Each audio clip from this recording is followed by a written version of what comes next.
Can you survive and actually save on a 15,000 salary in the Philippines? Short answer, Yes. but only with the right strategy. In this video, I'll show you a realistic 15,000 per month budget designed for employees, fresh grads, or even freelancers trying to make it work. No toxic positivity, no fake math, just honest budgeting. Let's get into it. Step 1. Know your fixed costs. So the first thing you need to do is figure out what you have to spend your money on, and we mean the bare essentials. So start with rent. Now, if you're someone who shares a bed space, then you're probably paying around 3,000 pesos. So that's what we'll use as a base. If you're renting a whole unit, then adjust accordingly. The next one is utilities, and this should be around 1,000 pesos if you're sharing your condo or house with other people. Transport, we recommend 1,500 pesos for those living in Metro Manila, and if you're not in Metro Manila, then adjust accordingly. Also, assuming that you're taking public transport, and lastly, load and Wi-Fi. So we use 300 pesos as a base, and this will cover both your mobile data and your Wi-Fi expenses. Total fixed cost, 5,000 or 200 pesos. So these are the things that you have to pay for no matter what. Step 2. Create a daily food budget. Next up, food. So based on our survey, 100 pesos per day or 3,000 pesos per month is the average amount that people spend on food. But here's the thing, not everyone has that kind of money, so let's help you cut that down.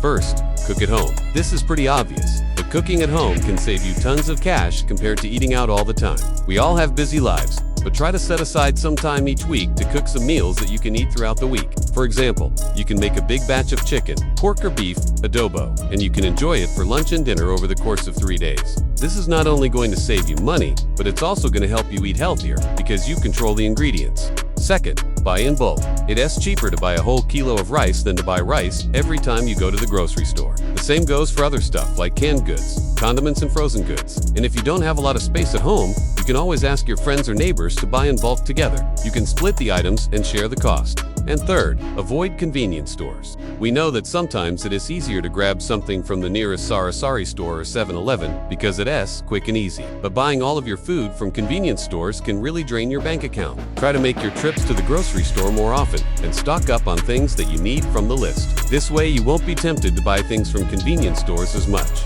Now back to the budget. With these tips in mind, we arrive at a new total of 2,400 pesos for food. And now that's a number that you can work with. Our new running total, 8,200 pesos. Step 3.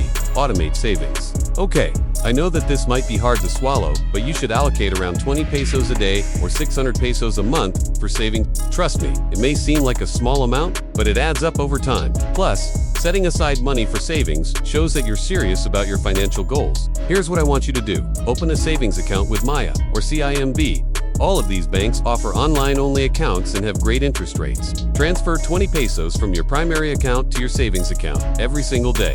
That way you won't even feel it. Step 4. Allocate for debt or family support. Next, let's talk about utang or family support. So if you have existing debt that you're trying to pay off or you regularly send money to your family back home, you'll need to set aside money for that as well. And we recommend anywhere from 3,000 to 4,000 pesos a month for this category. But remember, it is important to strike a balance between taking care of your loved ones and taking care of yourself. It's easy to feel guilty when you say no to sending money, but don't let guilt dictate your finances. So set a budget for this category and stick to it. And if you're trying to pay off debt, focus on the minimum payments while still setting aside money for your future. Don't forget, you can't take care of others if you can't take care of yourself first. Step 5.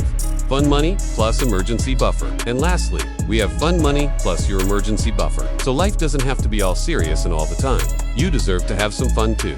So set aside around 500 to 1,000 pesos a month for things that you enjoy doing. Whether it's going out with friends, trying new restaurants, or simply having some downtime at home. And this is also going to serve as your emergency buffer in case you have unexpected expenses like medical bills or car repairs. Sample budget recap. So here's a sample budget breakdown for a 15,000 peso salary. Rent 10,000 pesos, utilities and meal pesos, transport 1,500 pesos, food 2,400 pesos, load 300 pesos, savings 600 pesos, padala or debt 4,000 pesos, emergency or fund 200 pesos, total and 15,000 pesos.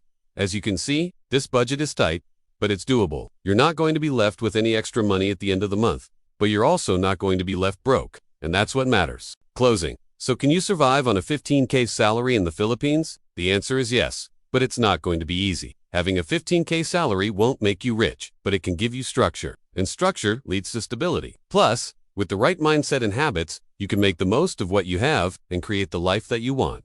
And if you want our free 15,000 budgeting template and salary survival workbook, we've got you covered. You can download them here. https://vancreates.gumroad.com/query=MoneyBuilt. Follow MoneyBuilt PH for more practical advice that respects your reality. Until next time, good luck on your financial journey.